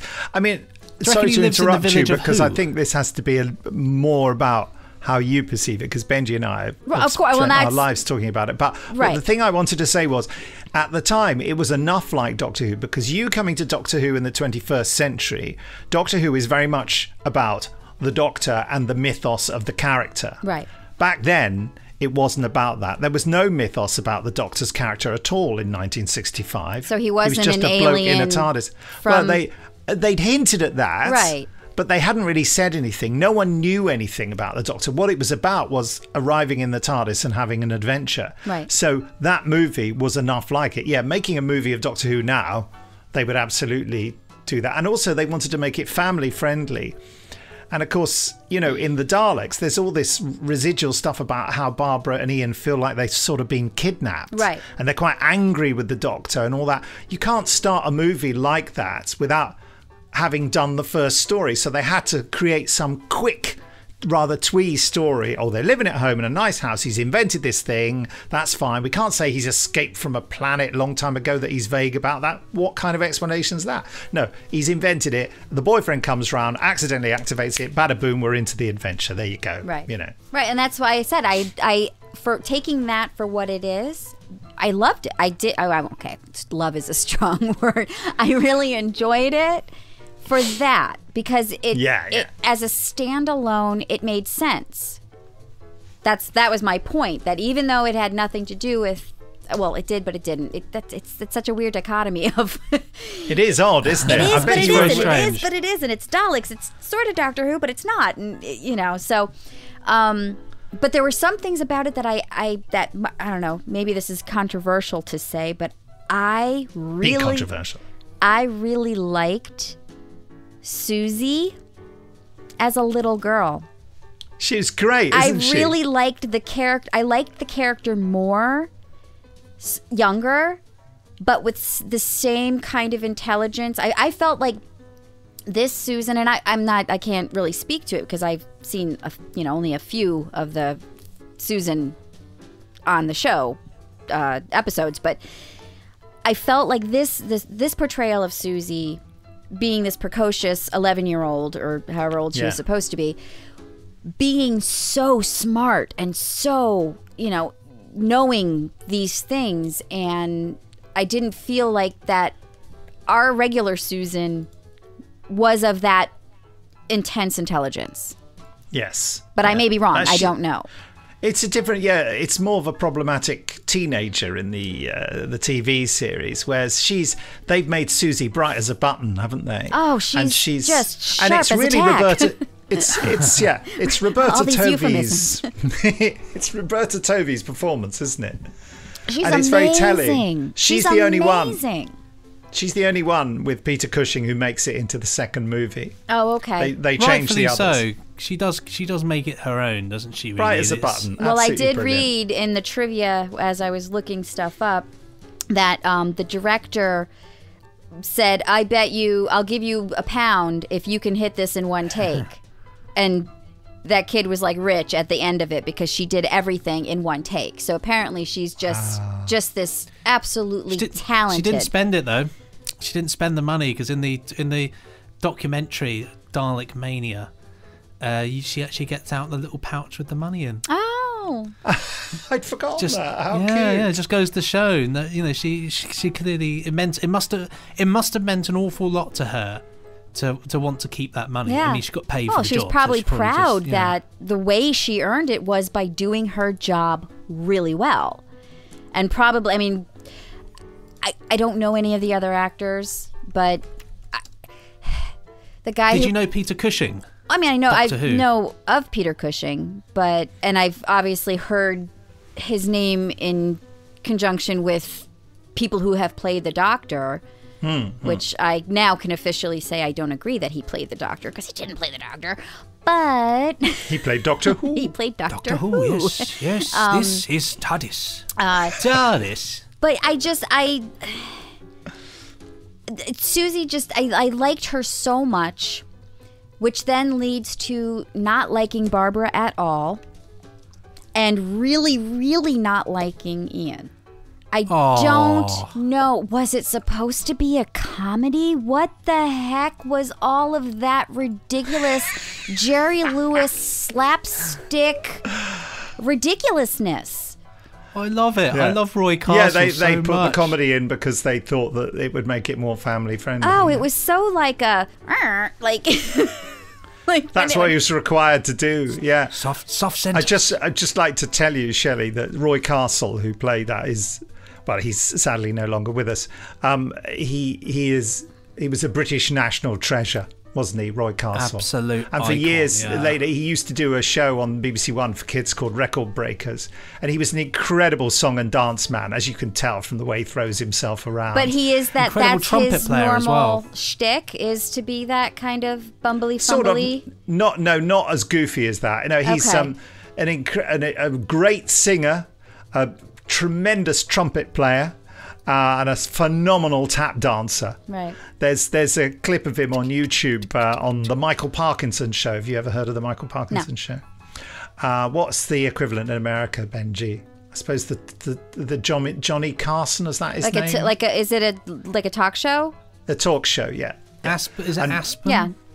So Johnny Carson or David Letterman or any of David that stuff. Letterman's a good one, yeah. And now Jimmy Fallon. Well, Michael and Jimmy Parkinson was the king of all that in the 70s, and he went away for a while and he came back again. But there's a clip of him of Roy Castle, someone else famous, and they just, because they're waiting for Sammy Davis Jr. It was recorded as live, the show, and they were waiting for Sammy Davis Jr. to turn up, and he's late.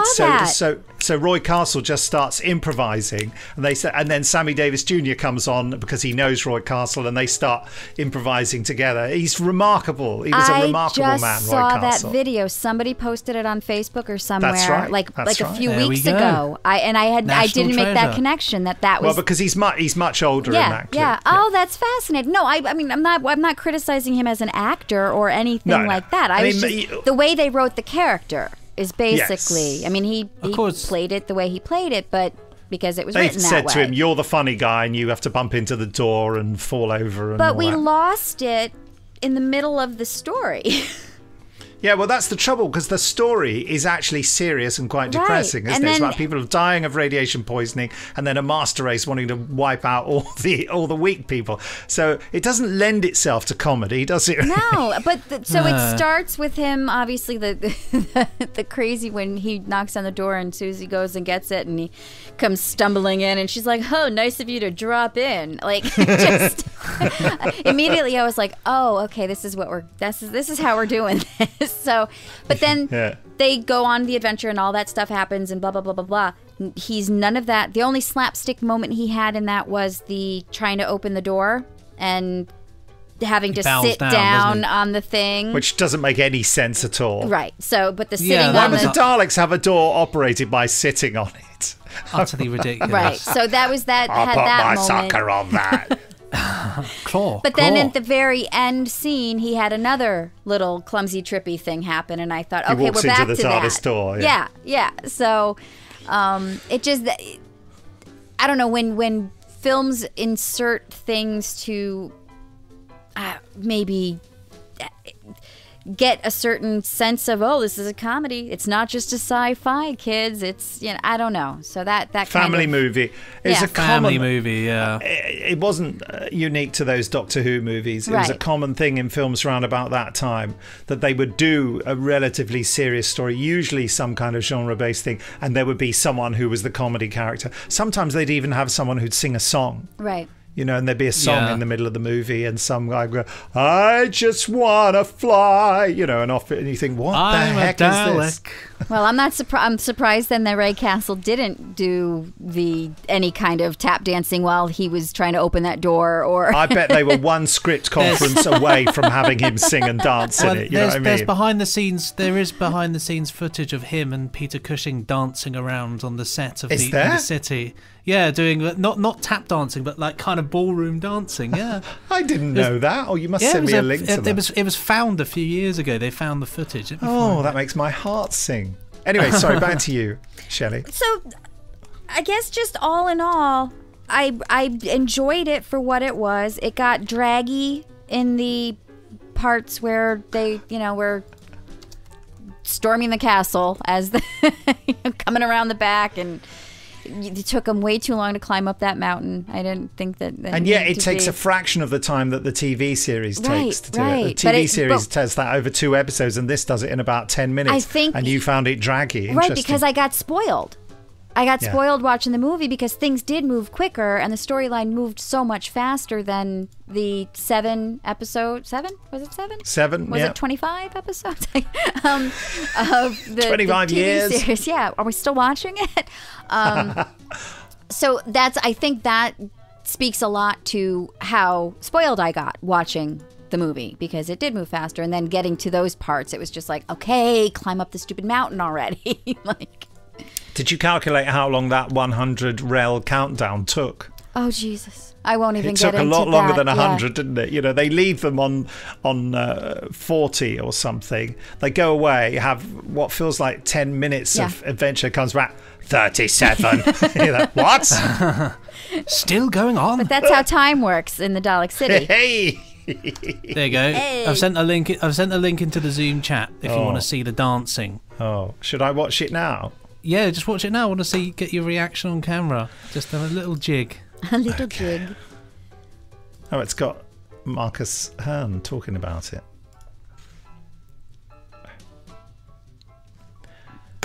I can't get into it because it wants me to sign in, and I don't have the sign in on this. Fool, you old fool. Loud. Sorry, can't do it. Well, you've missed out. I'll watch it later. I just saw a snippet of it. Just a little bit of fun. Is it in colour? Black and white. Black and white. And whoever the guy is who's introducing it has a lava lamp behind him. Oh, well, their lava lamps featured heavily. Can I ask you what... one of the problems I have with this film that I've never mentioned before is Peter Cushing's posture in it. He seems to walk like Roddy McDowall in Planet of the Apes. Is he trying to be like an old man? Well, obviously, but he kind of does this kind of... Yeah. One critic once suggested to me that his portrayal of the Doctor was the only misjudged performance of his career. Do you think so? Because it's so mannered and very strange, and he never really ever plays any other character like that, except when he does At the Earth's Core, which a lot of people say is the unofficial 3rd Doctor Who movie, where he plays a mad scientist pretty much the same way as he played the Doctor Who in these movies. I still sort of love it, though. Yeah. I think, though, that in a way it was sort of trying to... appeal to children a bit. Yes. As a sort of warm, slightly fun.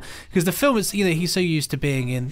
Peter Cushing really, his fame is from the Hammer, the Amicus films. That was his kind of land, wasn't it? Of those types of films. Which you could probably show to children now, because let's be honest, they're not really that scary. Yes. I've shown them bits of old horror movies, and he just thinks they're funny. Just says the blood is ridiculous. That really bright, like paint. But I suppose for this they're saying it is for kids. That's why they brought in. That's why Susan is now the young girl. She's the young girl. She's a member of the audience. Then the more you think about it in the context of it for children and families, the more all of these things we've been talking about actually make perfect sense. Really. Shelley, you talked about why you hate Ian. Why do you hate Barbara? She was just unnecessary. I felt like she agree. Just didn't. There was no reason. I think she's just there to wear those tight trousers. She was there to have a reason to have Ian. Yeah.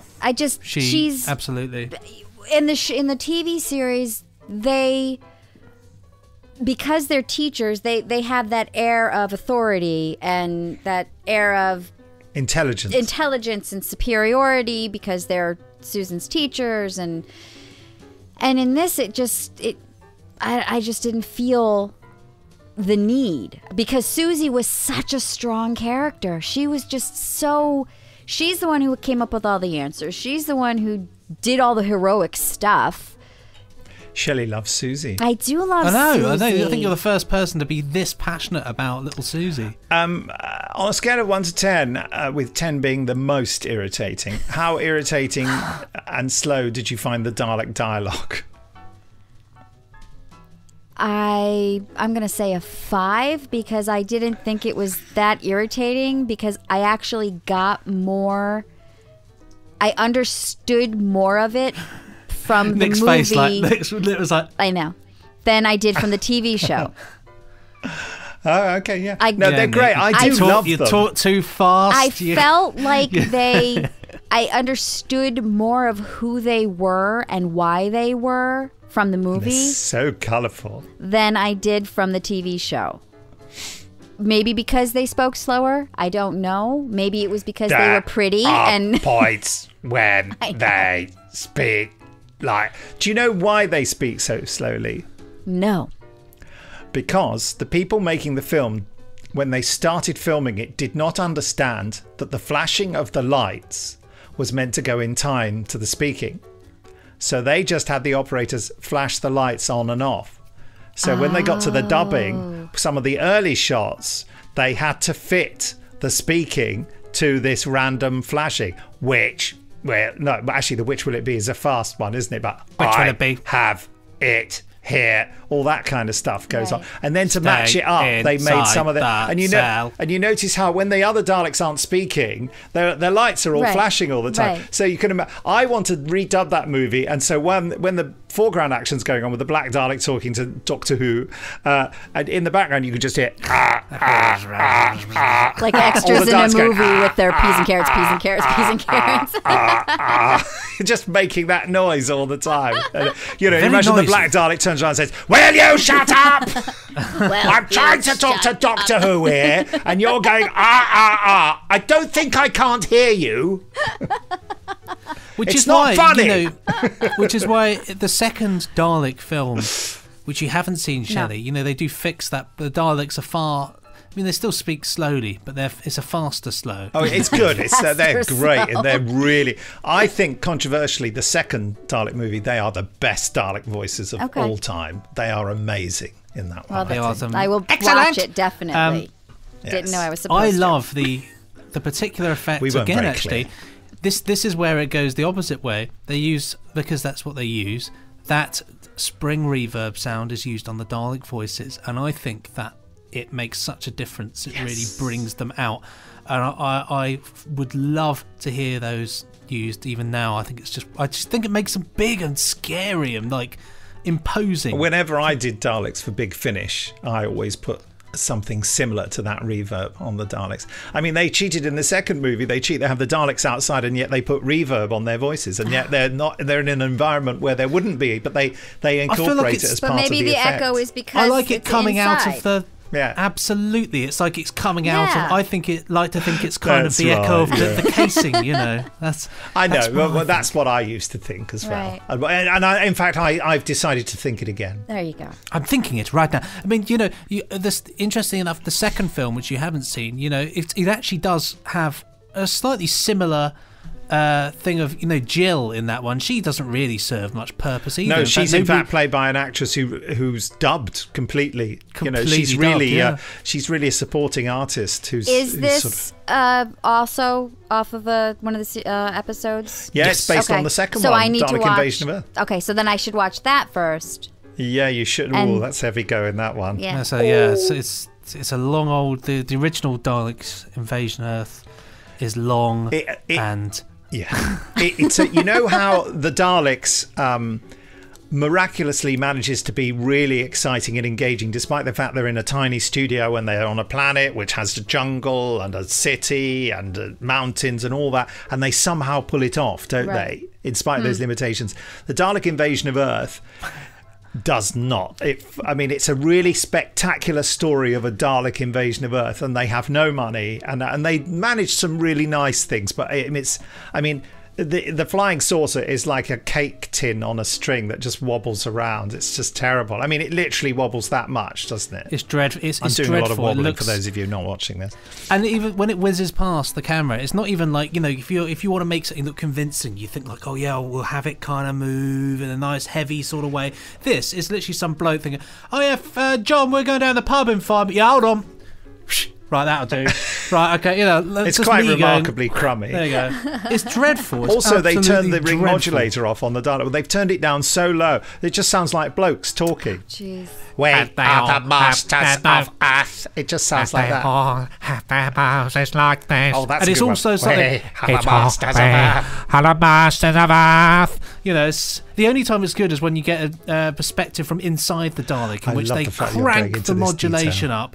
And it sounds brilliant. Oh, we've lost Shelley. We've lost her. Sorry, Shelley. Any other points about Doctor Who and the Daleks that you have written down there on your? I've got lots of stuff written down.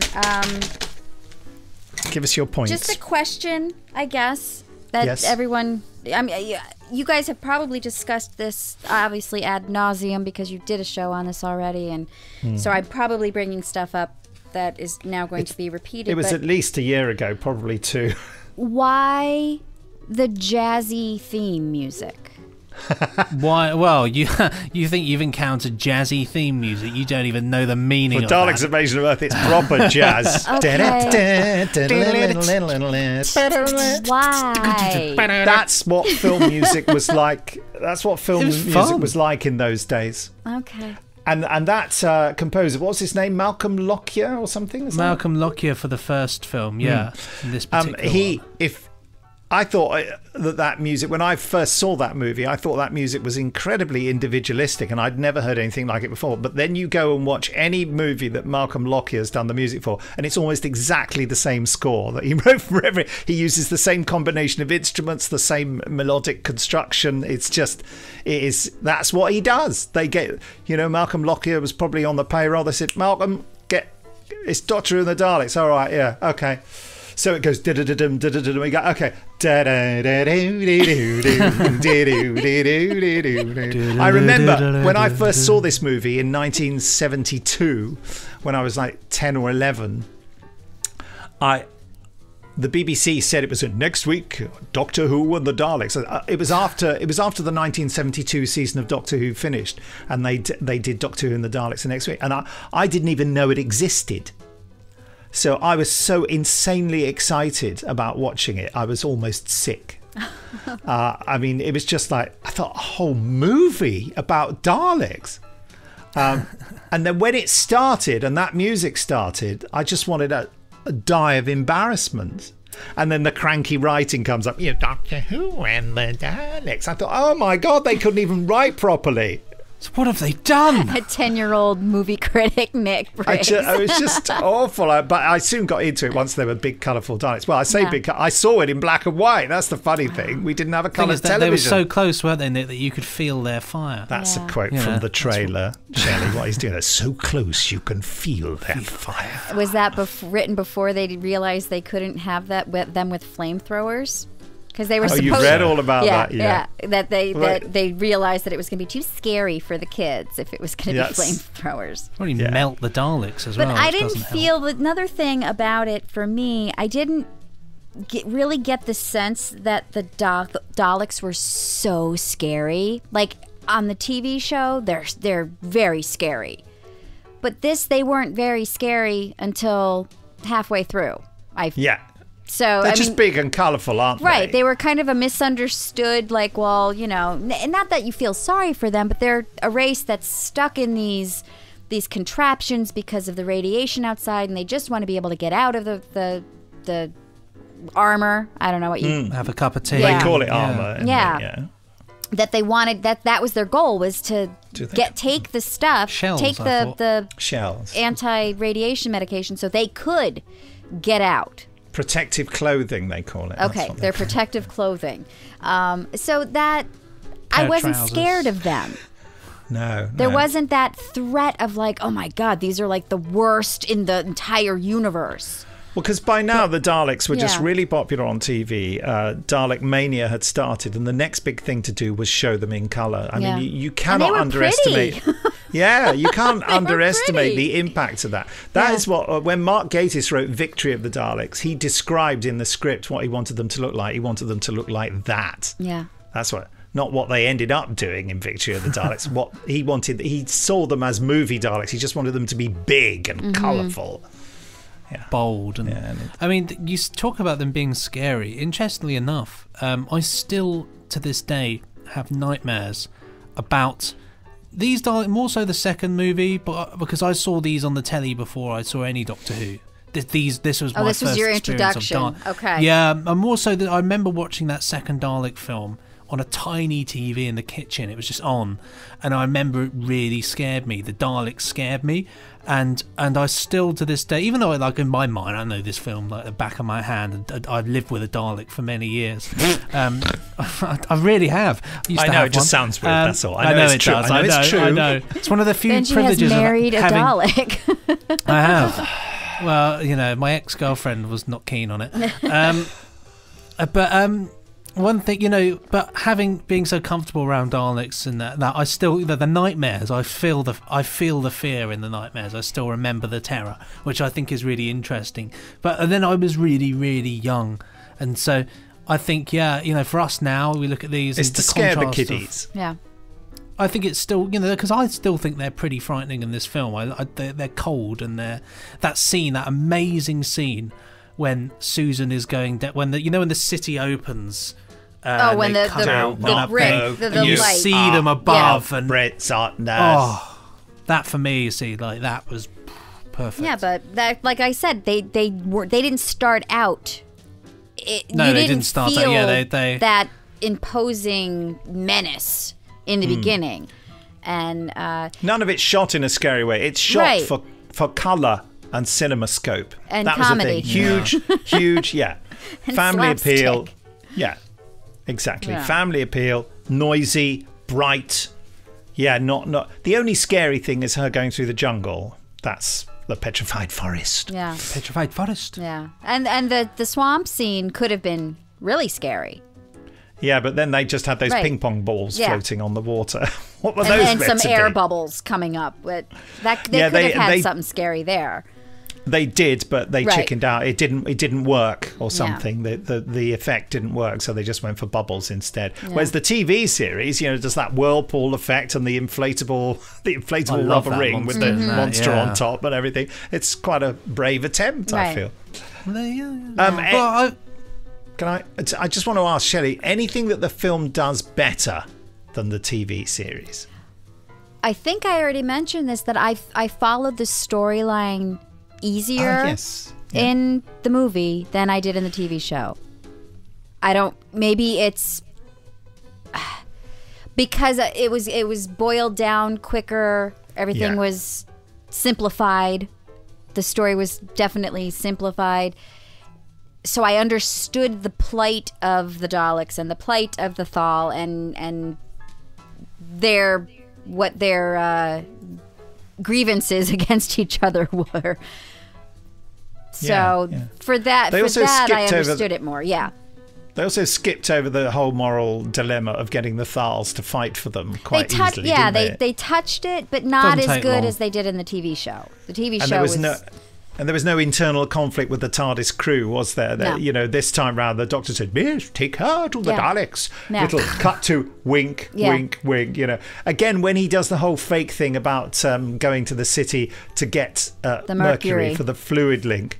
If you watch the film as many times as I have, you notice that when he makes the final thing about that, when they're going to go the next morning, Peter Cushing's about to put in another wink to Susan. you watch him; he just goes. I did And he's- notice and they- there was they a cut facial, out of it, I think. yeah, Yeah. there was like a tick thing happening where you say, okay, because I was expecting it because I knew Yeah. from watching the show that was, no, I don't really need the mercury. Whereas in the TV series, Susan doesn't know that the Doctor's lying. Whereas in the film, it's made pretty clear that she's in on the lie. She loves it. Well, she she's such thinks a for science. the character of Susie, Susie fan club, come and join.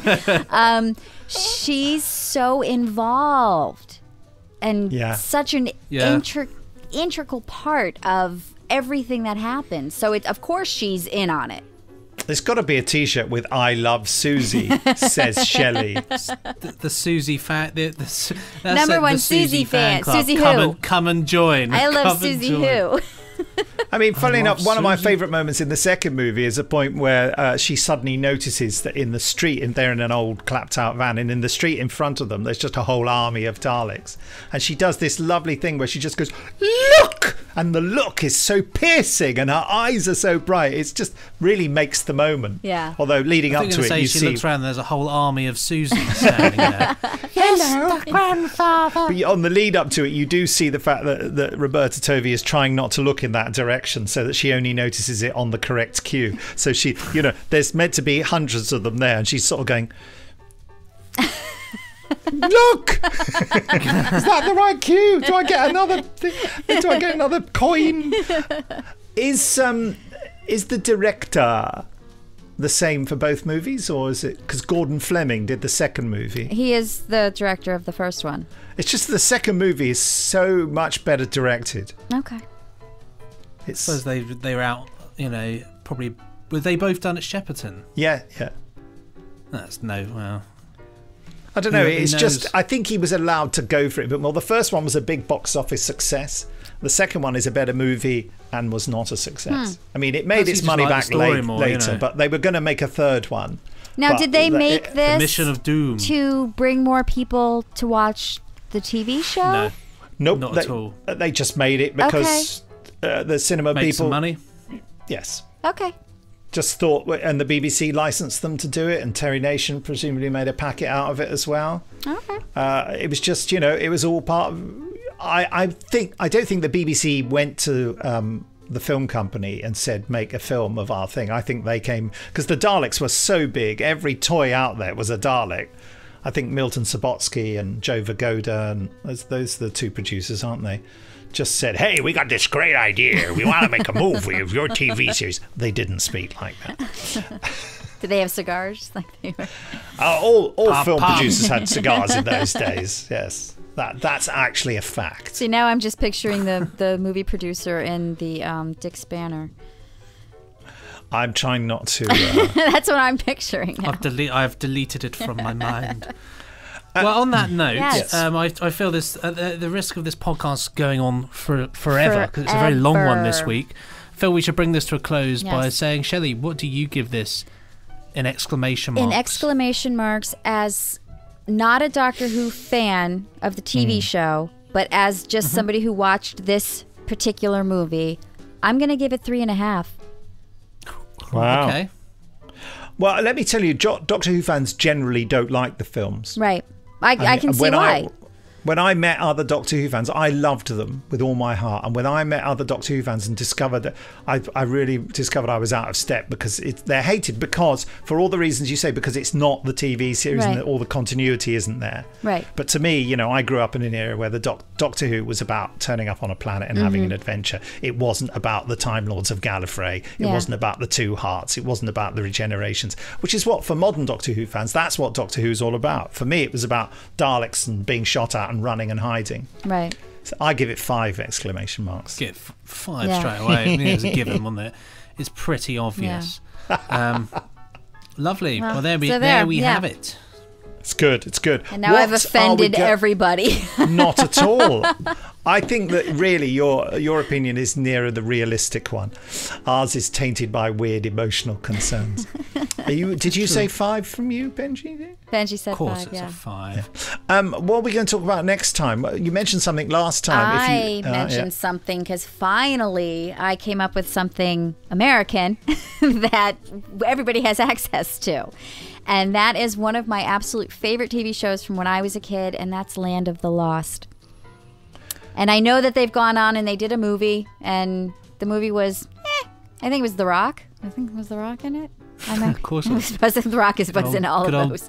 Good old Dwayne. Yeah, Dwayne Johnson. Okay. But Land of the Lost, Season 1, Episode 1. I think we should start from the beginning. Well, That's that. Yeah, I suggested something. Extend the noses to Pop Shields and say, from me, Benji C, it's good be. And from me, Nick B, it's goodbye. Don't forget to send your emails to podcast@nicholasbriggs.com and go to patreon.com and search for Benji and Nick Show. Patreon. And this is goodbye from Shelley. See you on Patreon.